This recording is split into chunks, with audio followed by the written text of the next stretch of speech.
News 18 digital ಕಂಟೆಂಟ್ಗೆ ಸ್ವಾಗತ. ನಾನು ದತ್ತಾತ್ರೇಯ, ಚಿಕ್ಕಬಳ್ಳಾಪುರ ಪ್ರತಿನಿಧಿ.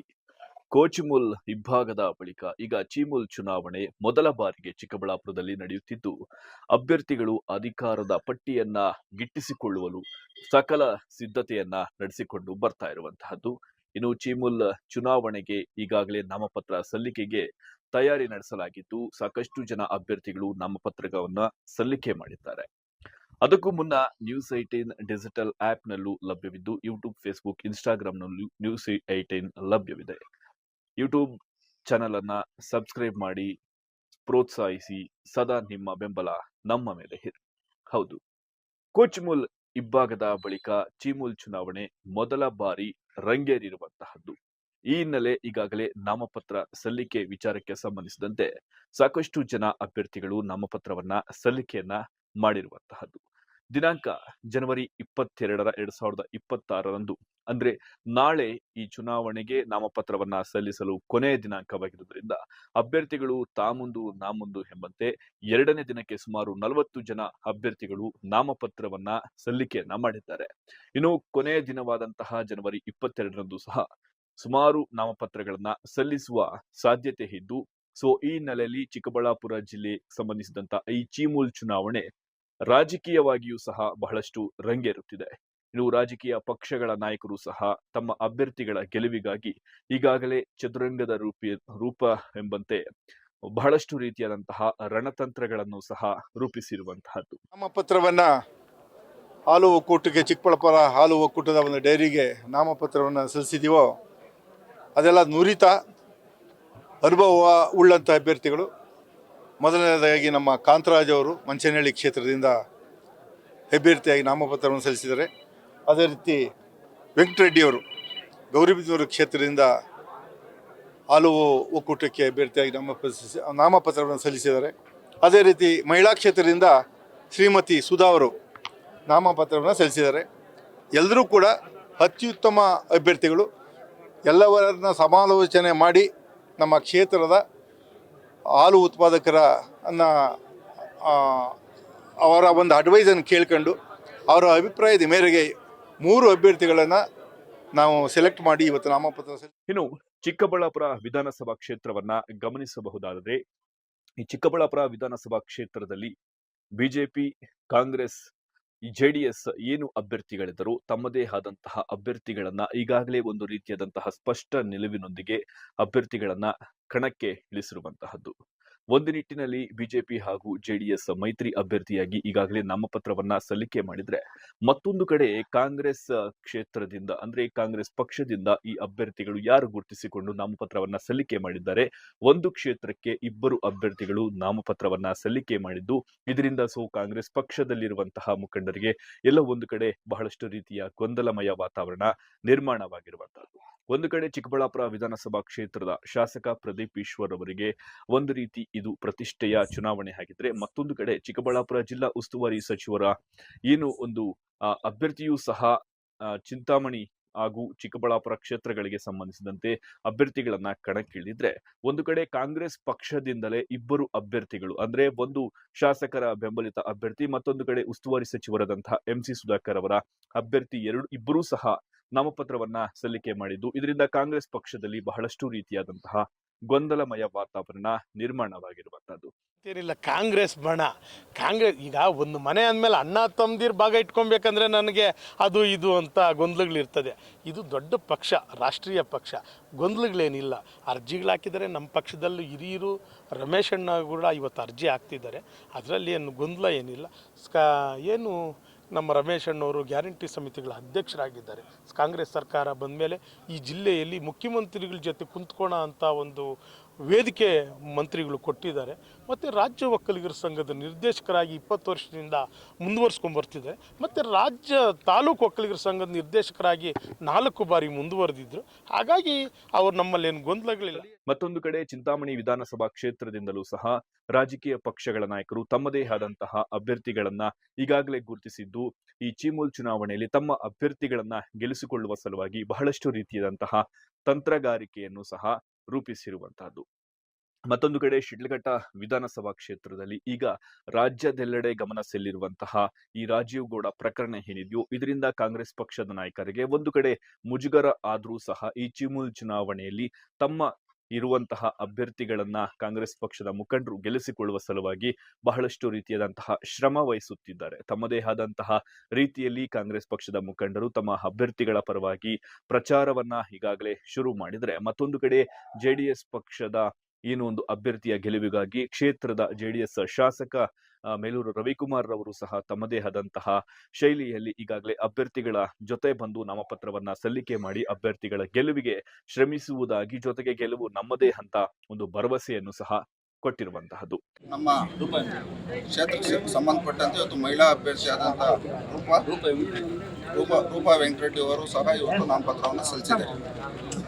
ಏನಿವತ್ತು ಇಲ್ಲಿ ಸಲ್ಲಿಸಿರ್ತಕ್ಕಂಥ ಅಭ್ಯರ್ಥಿಗಳು ಎಲ್ಲ ಇವತ್ತು ಜಿಲ್ಲೆಯಲ್ಲಿ NDA ಮೈತ್ರಿಕೂಟದ ಅಭ್ಯರ್ಥಿಗಳಾಗಿ ಇವತ್ತು ನಾಮಪತ್ರವನ್ನು ಸಲ್ಲಿಸಿದ್ದಾರೆ.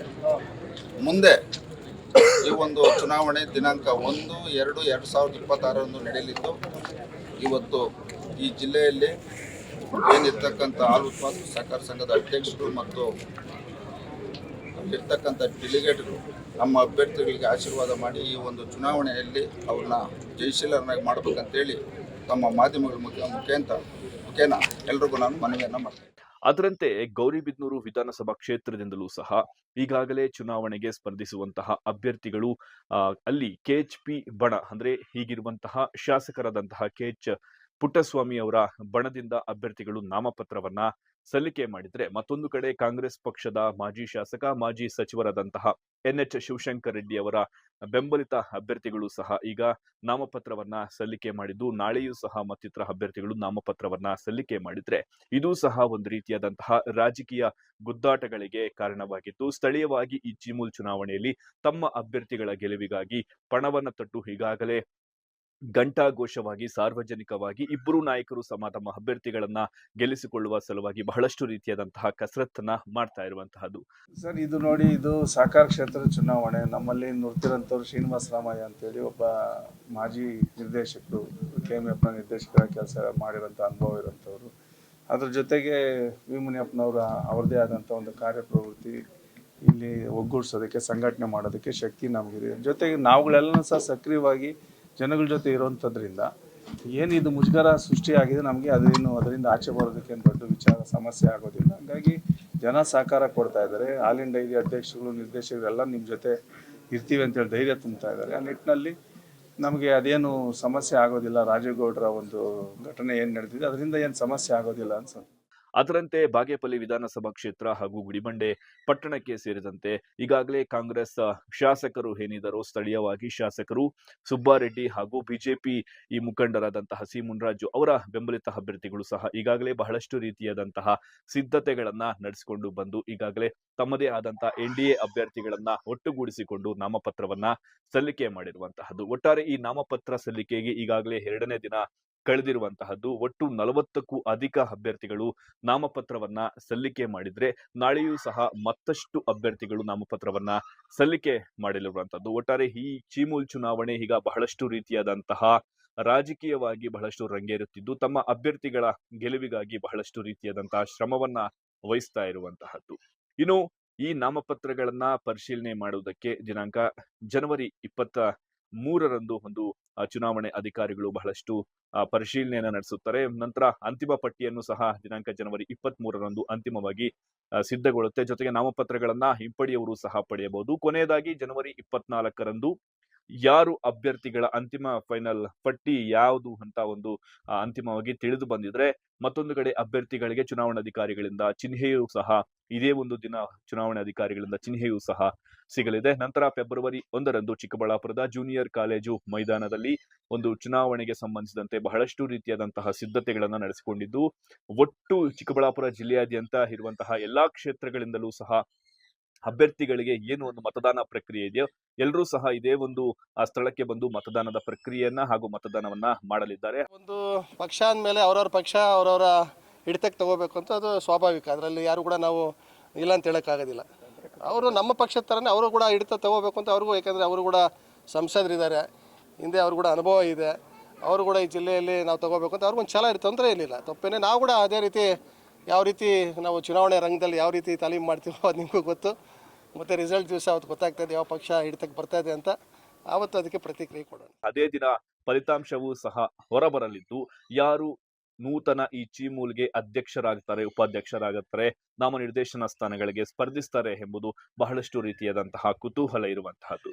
ಒಟ್ಟು 11 ನಿರ್ದೇಶಕ ಸ್ಥಾನಗಳಿಗೆ ಚುನಾವಣೆ ನಡೆದರೆ ಅದರಲ್ಲಿ ಚಿಂತಾಮಣಿ ಹಾಗೂ ಚಿಕ್ಕಬಳ್ಳಾಪುರ ವಿಭಾಗದಲ್ಲಿ ಮಹಿಳಾ ಮೀಸಲಾತಿ ಕ್ಷೇತ್ರಗಳು ಅಂದ್ರೆ ಒಟ್ಟು 13 ಈ ನಾಮನಿರ್ದೇಶಕ ಸ್ಥಾನಗಳಿಗೆ ಈ ಒಂದು ಫೆಬ್ರವರಿ 1ರಂದು ಚುನಾವಣೆ ನಡೆಯಲಿದೆ. ಸೊ ಈ ಹಿನ್ನೆಲೆ ತಮ್ಮ ಅಭ್ಯರ್ಥಿಗಳು ಅಂದ್ರೆ ಪಕ್ಷದ ಬೆಂಬಲಿತ ಅಭ್ಯರ್ಥಿಗಳನ್ನ ಗೆಲ್ಲಿಸಿಕೊಳ್ಳುವಲು ರಾಜಕೀಯ ಪಕ್ಷಗಳ ನಾಯಕರು ತಮ್ಮದೇ ಆದಂತಹ ಕಸರತ್ತನ್ನ ನಡೆಸಿ ತಮ್ಮದೇ ಆದಂತಹ ಅಭ್ಯರ್ಥಿಗಳನ್ನ ಗೆಲ್ಲಿಸಿಕೊಳ್ಳುವ ಸಲುವಾಗಿ ಬಹಳಷ್ಟು ರಣತಂತ್ರಗಾರಿಕೆಯಿಂದ ತಮ್ಮ ಅಭ್ಯರ್ಥಿಗಳ ಗೆಲುವಿಗಾಗಿ ಬಹಳಷ್ಟು ಓಡಾಡ್ತಾ ಇದ್ದಾರೆ ಎಂಬುದು ಸ್ಪಷ್ಟವಾಗಿ ತಿಳಿದು ಬರ್ತಾ ಇದೆ.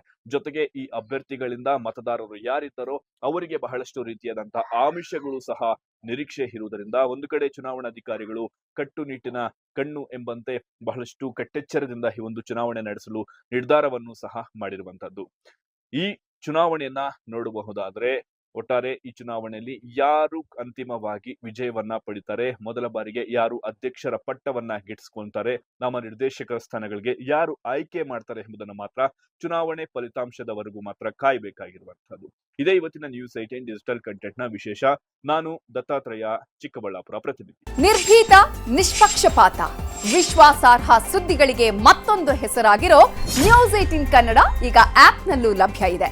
ದಯವಿಟ್ಟು ಇಲ್ಲಿರೋ QR ಕೋಡ್ ಅನ್ನ ಸ್ಕ್ಯಾನ್ ಮಾಡಿಕೊಂಡು ಆಪ್ ಡೌನ್ಲೋಡ್ ಮಾಡೋದಕ್ಕೆ ಮರಿಬೇಡಿ. ನಿಮ್ಮ ಬೆಂಬಲ ಹೀಗೆ ಸದಾ ನಮ್ಮೊಂದಿಗಿರಲಿ. ಧನ್ಯವಾದ.